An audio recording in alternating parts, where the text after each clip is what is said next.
Welcome to SparkTO. Meet the speakers who are sparking conversation at Spark the Change Toronto.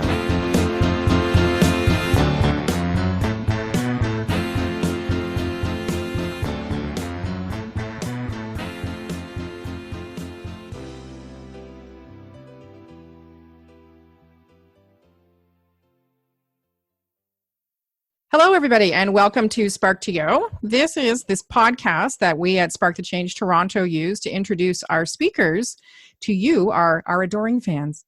And today is 4 weeks today until Spark Toronto kicks off, and we're kicking off our 5th year of presenting at the Ontario Science Centre, our 2-day Spark the Change conference. And I am thrilled today. I get to meet our first speaker in our series. And I'd like to introduce you to Marsha Shenk. Hiya. Hi. And so I said to Marsha before we started, and I have to remember that when I'm looking at the camera, I am looking at her as well. So you might see a lot of weird eye movements because it's been a while, so I tend to forget. So welcome, Marsha. It's so exciting. You're joining us this year at Spark the Change Toronto.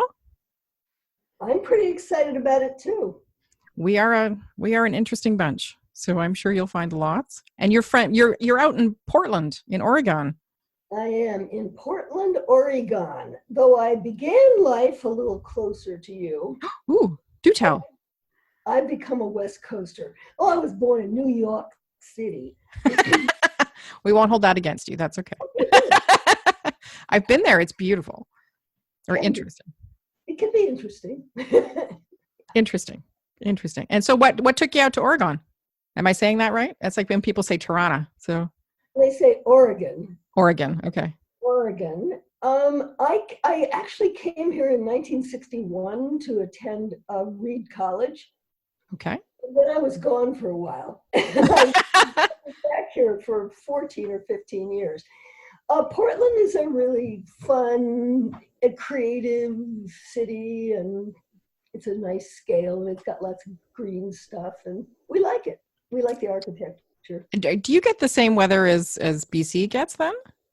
No, we're actually, I shouldn't say this on a video that's going to be broadcast. Global warming has been a great gift to us, and we are far less rainy than Vancouver and Seattle. Well, so you're not denying that global change exists. You're just saying that there can be benefits in certain areas. Gosh, no, I'm not denying it. In fact, I decry it every day because I'm a gardener, and it's Me too. Quite serious. I mean, you can really see the impact of it if you're a gardener. Yeah. But Portland is just an easy city to live in. We like it. That's why we're here. There you go. Well, that's very cool. I see. I'm a little bit of a mover myself, but I'm in Burlington, which is about 40 minutes outside of Toronto. And so it's convenient for Spark, which is awesome. And most of the team is from the GTA or just outside of it. We have some members that are out in the Cambridge area, which is another 40 minutes away and what have you, but mostly full Canadian team, bringing Spark to everybody. And we are fortunate. So this year we are having Spark the Change Toronto on June 13th and 14th. If you haven't been to Spark before, it is a 2-day full conference. And we focus on, it's practice agnostic is what Jason Little, our grand poobah, likes to call it, meaning that it doesn't subscribe to one particular modality of delivering change to organizations, which I love. And I was a complete neophyte when I came on the team 5 years ago, knew nothing about change management and agile. I just knew organizations sucked, and I never knew that there were ways to stop the sucking.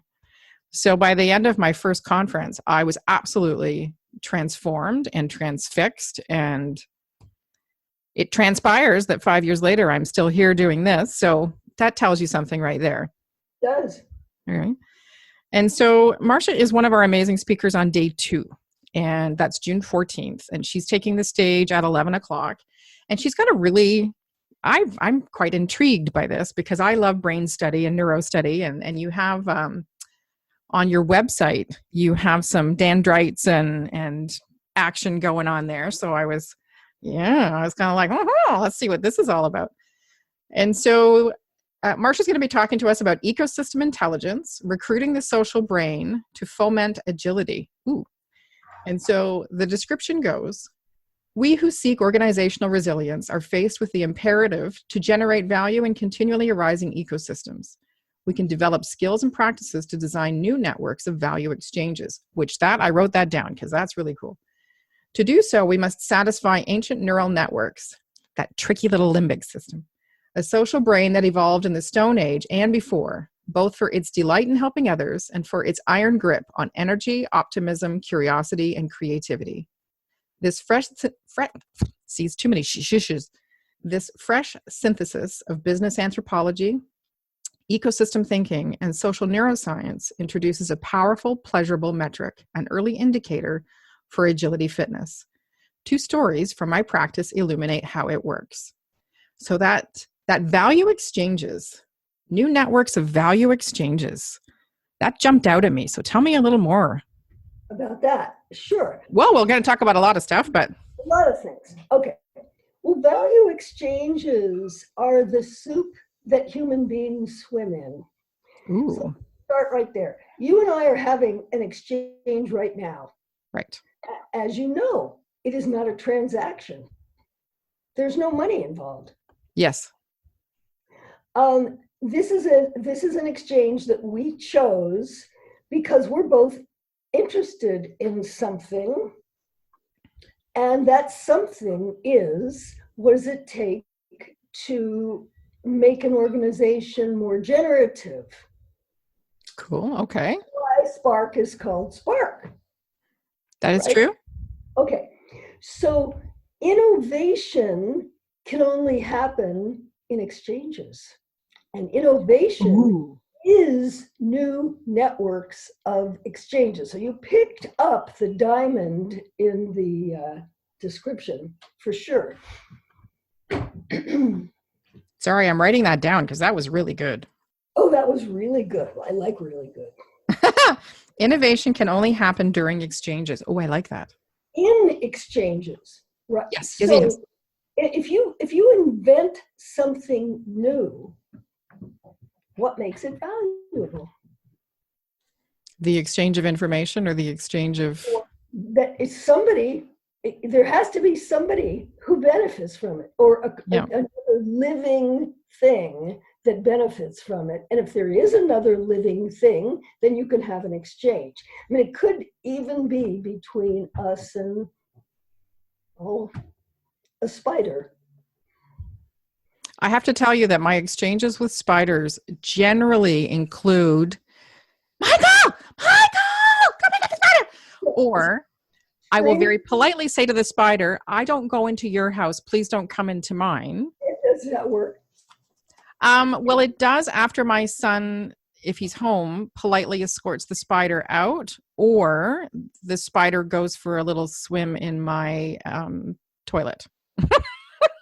One of my favorite stories from years ago when I was first studying this whole bunch of stuff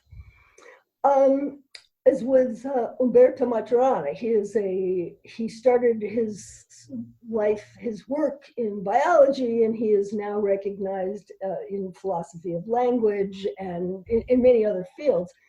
He told this wonderful story of going to a friend's for dinner.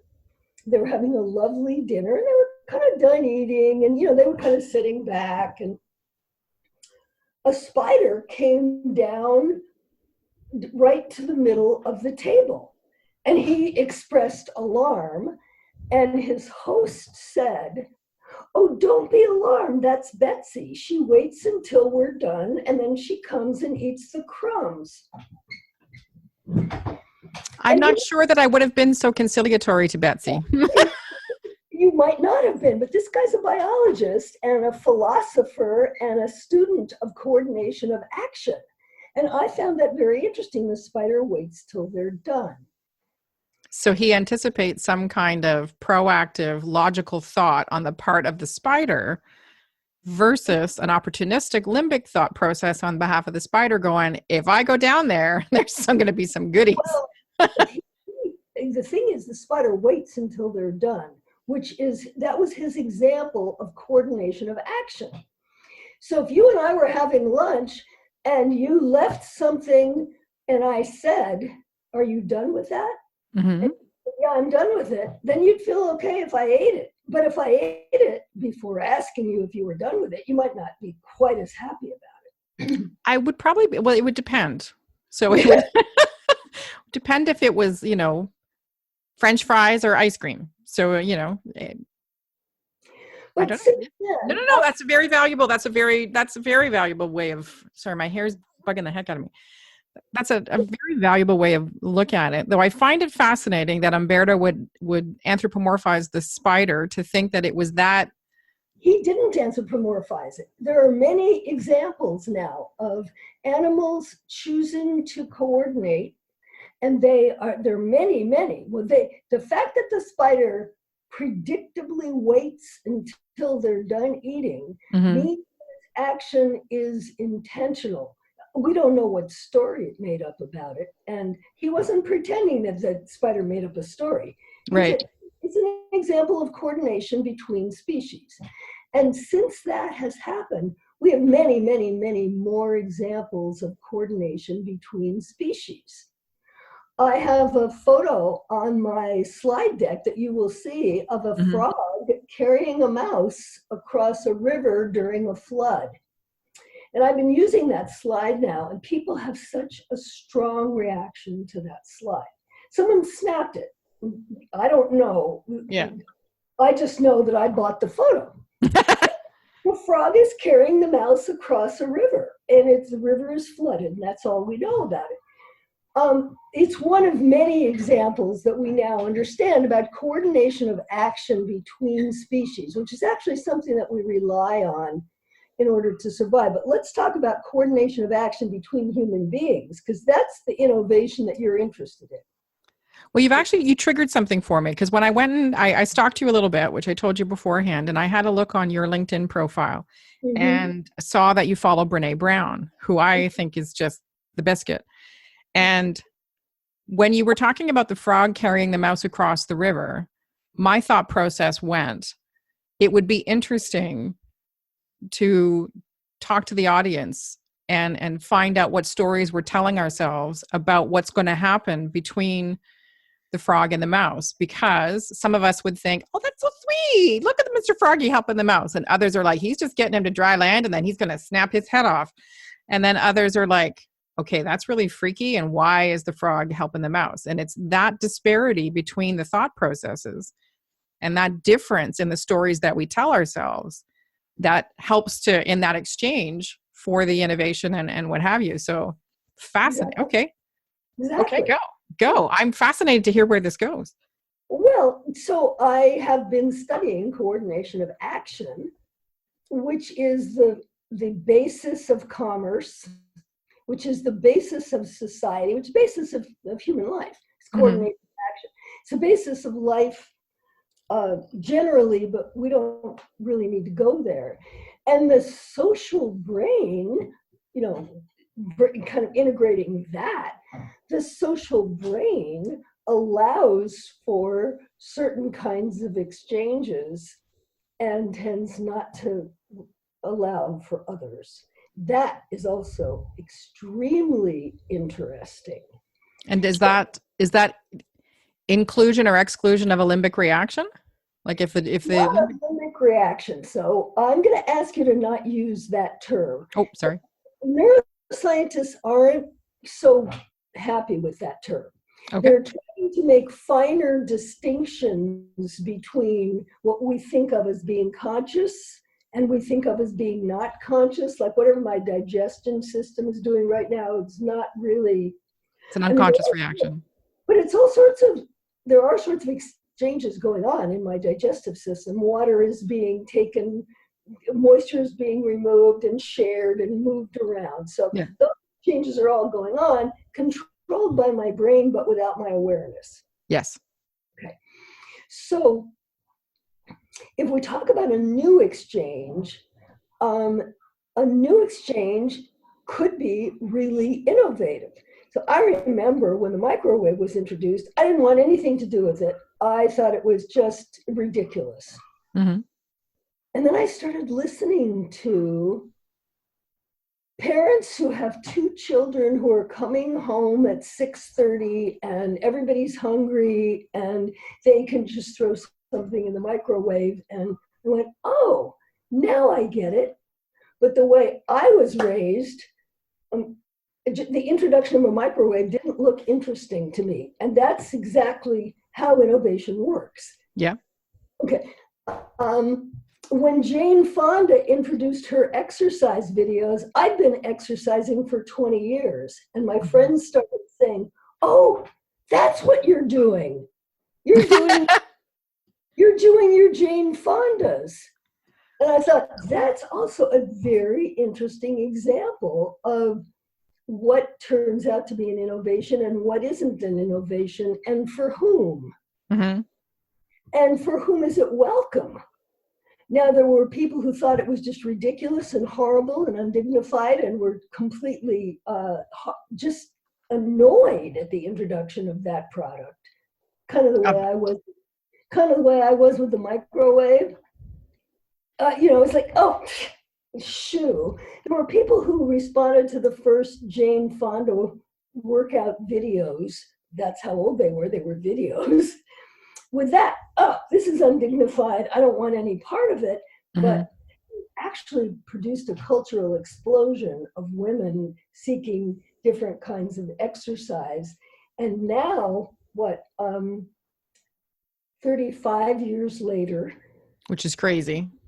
Well, you have an explosion. You got people who only do Zumba and people who only do bar and people who only do Pilates, and all that stuff wasn't there when so that's a really good example of how a new product can produce different exchanges, and it'll produce a kind of cultural drift that introduces the opportunity for other exchanges, such as Zumba and Pilates, whatever you want to call it. Yeah. But in business, one of the complaints that I'm sure you've heard is, oh, those guys don't get it. Yeah. Yeah, we hear that a lot. Those guys don't get it means they don't want to do it my way. Mm-hmm. Means I have some exchanges in mind that are not appealing to them. And rather than change your ideas, you just pretend that they don't understand it or what have you. Those guys are jerks. They don't want to buy my widget. Yeah, they don't want to buy them. And so, when you watch that, you notice that there's something going on in the brain that makes person A interested in this and person B not interested, mm-hmm. and so forth. We are open to possibilities based on what the social brain will allow or acknowledge or recognize. Mm-hmm. And my work in ecosystem intelligence is illustrating to people what has to happen in the brain, mine and yours, mm-hmm. both ways, for us to be open to that idea that you perhaps want to introduce or someone else wants to introduce. To me, it looks to you, it looks interesting. To someone else, it looks stupid. Mm-hmm. And that's the social brain that's doing that. So that suggestion, like the microwave oven in my case, is going to land or not, depending on stuff you learned very, very early in life. And in my case, it was, I'm quite a bit older than you. Virtuous women. You might be surprised. So virtuous women cook. They don't thaw stuff and throw it in the microwave. I mean, that's where I was coming from. Very much like real men don't eat quiche. Real women don't use microwaves. All right, well, that's just an example of how the social brain works and what it has to do with innovation and exchanges. So there's a little bit of there's a little bit of social conditioning in there as well that can plant those messages that are influencing but anybody's reasonable assimilation of information. So if you come in with these preconceived notions, or if it's been drilled into you from the get-go that virtuous women don't thaw things, they get on their apron, and I'm a huge cook and I'm a huge baker, and Yeah. and I don't judge anybody for using a microwave, although I will confess on video that when there was a friend of mine and she would say to me, "Oh, Elizabeth, I baked." I said, "Okay, well, great. What did you bake?" And it was like some Betty Crocker mix. And I'm like, that's not baking. And I was judgy to support your point. It wasn't what I had been taught was baking. Yeah. And so I was like, no, that's opening a box. And I dismissed it, which was very not nice. So, well, I mean, judgment's an interesting term, but when you're talking about innovation and wanting people to accept stuff, you can think of it as, will they recognize it as valuable? Yes. And in my case, I didn't recognize the microwave as valuable. Mm-hmm. It was clear to me that the Jane Fonda workout video was extremely valuable, but not to me, because I was but it was extremely valuable to the newbies. I was a 20-year veteran. I just benefited from the fact that more people were interested in working out, so the equipment and the gym memberships and stuff improved. That was great. Right. But the value of the microwave was not one that I was able to grasp, and that was important. And I was, on the other hand, when FedEx, right about the same time, FedEx started making the promise, by tomorrow, we mean tomorrow. I thought that was incredibly sexy. Microwave, not sexy. FedEx next day, very sexy. That's just a tiny little microcosm of what goes on in organizations and between companies and their customers. I think it depends on your pain point as well, right? So if it's not a pain for you to cook, right? So I prefer, the only thing I use my microwave for typically is heating up my milk for my coffee, because I have one of those zhuzh things. So I like to zhuzh my milk before I put it in. Or defrosting corn. That's pretty much it.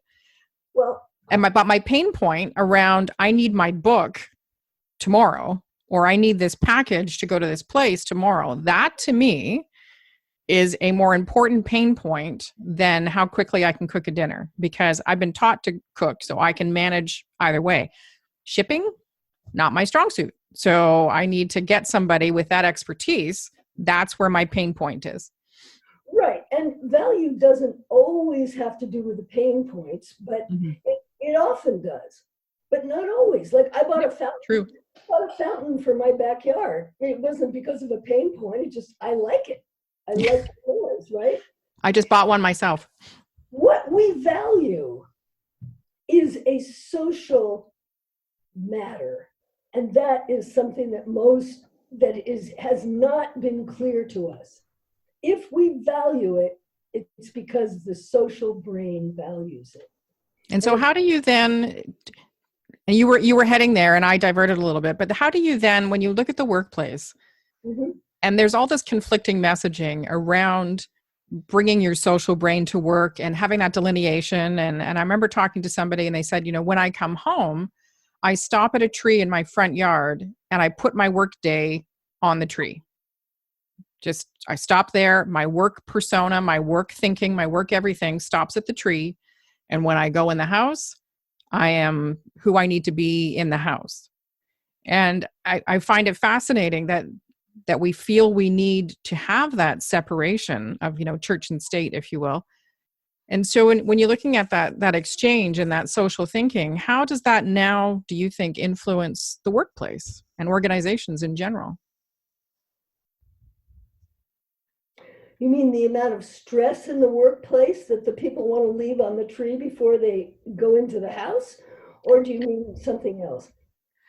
So that social thinking around how we behave, and perhaps the differentiator between, business and personal, and should you be a different person? I see what you mean. Yeah. whether you should or shouldn't, there's no possibility of being a different person. Yeah. What you can do is learn to manage your stress and decide who you want to be in every instance. Every exchange.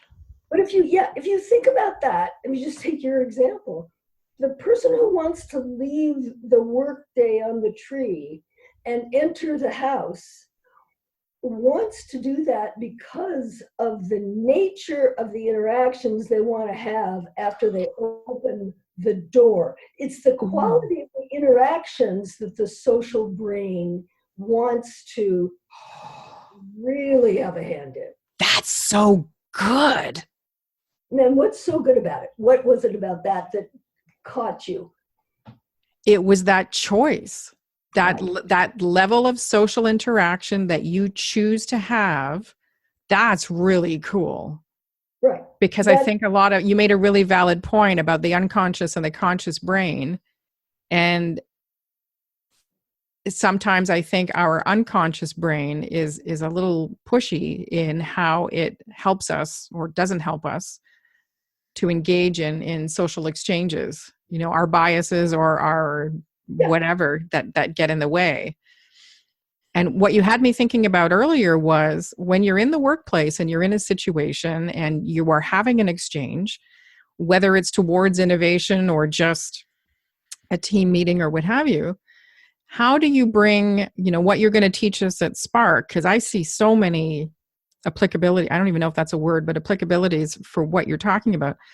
How do you use that to choose the level of social engagement that you're going to have in an organization? Right. Well, I mean, as you might imagine, there are some skills involved. Mm-hmm. Before you start building the skills,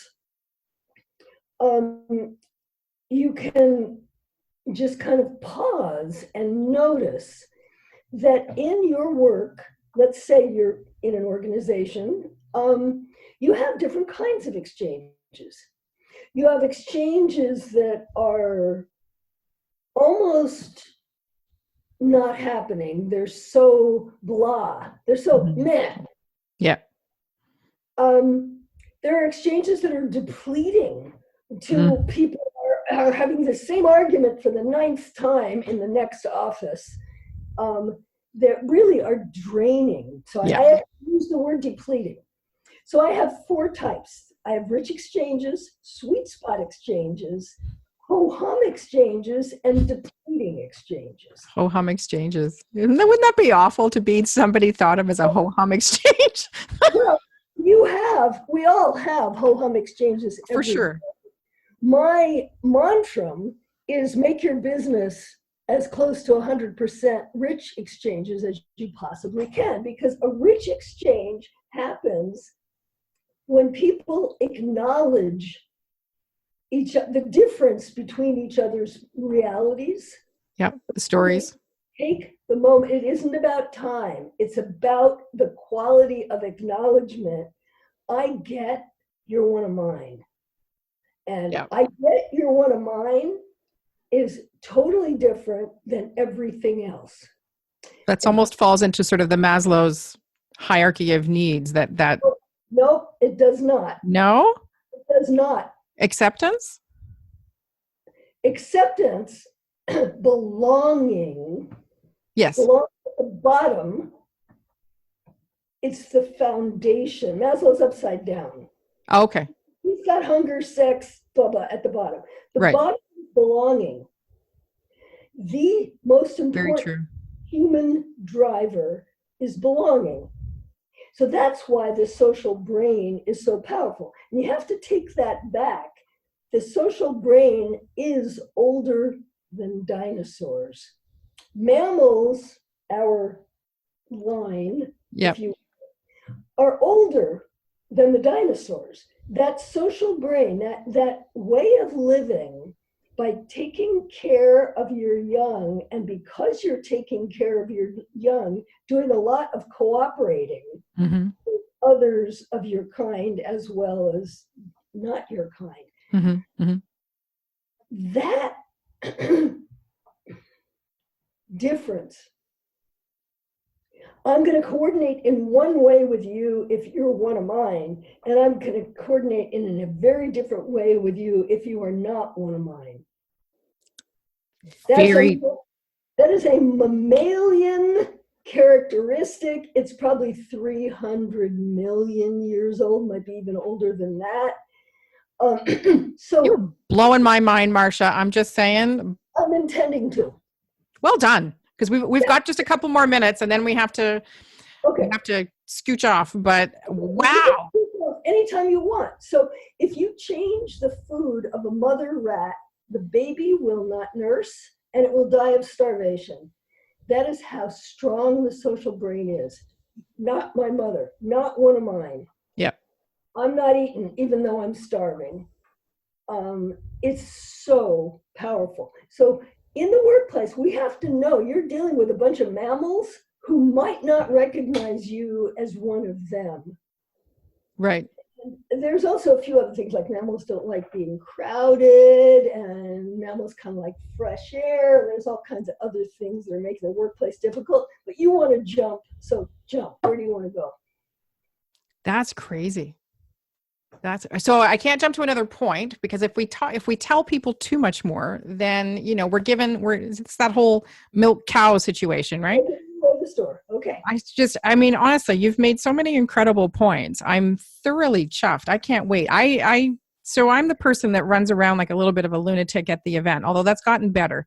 But I tend to have to run in and out. But I think, and I'm very excited that I'm hoping nothing pulls me out so that I miss your whole session, because I love talking neuroscience, and my background's in healthcare, and I have a kid on the spectrum as well. So anything to do with, the brain and how it functions, and that different levels of engagement and what have you just fascinates me. And I've always been the outlier in any organization I've ever worked for, which is why Spark the Change fundamentally changed me, because I've always been the one getting in trouble. I've always been the one, why can't you do it like everybody else? And, I guess never getting recognized as one of their own. And not that I'm a shit disturber so much, but I just think I think the way I think. And so the things that you're telling me, I'm like, okay, so it's not so bad to be me. And I'm finding my tribe now, which is awesome, after 40 odd years. But that's crazy. So I'm going to gush a little, and I'm good, because I'm excited. So anyway, if you're listening or watching, you have been listening to Marsha Shenk, and she is the owner of It's Best Work. It's the Best Work People. Best Work People. Yeah. And if you jump on her website, bestwork.biz, you're going to see this wonderful neuron with all the dendrites and synapses going on, speaking to you. And it talks about the ability to welcome and respond to change is a special kind of vitality that we can cultivate in our organizations. There is no recipe. Our brains evolved to optimize collectively in small groups with very secure social ties. Ecosystems continuously arise. Too-many workplaces are hugely stressed. For most individuals and organizations, the demands of agility beg for new skills, new practices, and new kinds of smarts. So true. So if you are interested in hearing more from Marsha, because you should be, because it was crazy good, then you can visit sparkthechange.ca. We are 50% sold out, which is awesome. Still 4 weeks to go. So we have definitely have room for a few more people to join us. And thank you so much, Marsha. Like I've been writing notes this whole time. I don't know if you saw this, but like there's little notes everywhere, just a little aha moment. So I'm so excited to get to meet you in person. Great, me too. You fly out from the coast and we'll be chitter-chatting and doing all that great stuff. Yep. So I think we're gonna say, you know what, people, if you want to learn more, you're gonna have to come to Spark and come and meet Marsha. Have a glass of wine with us. Okay. Well, that's at the speaker's dinner or something after. We don't serve wine during the event, but we are going to have a Espresso Bella is joining us again. And so you get, she just is, if you enjoy the odd caffeinated beverage. Okay. A fresh latte, just I'm telling you, is pure happiness. We have the food dudes joining us again for our menu, and the Ontario Science Center is just a hoot ton of fun. So thank you very much for joining me, Marsha. I really appreciate it. It was a pleasure to meet you. And I'm going to stop us recording, but we're still going to chit chat for a couple of seconds. So again, everybody, if you'd like to join us, check out sparktochange.ca. Thanks so much for joining us today, and we will talk to you soon. Bye-bye.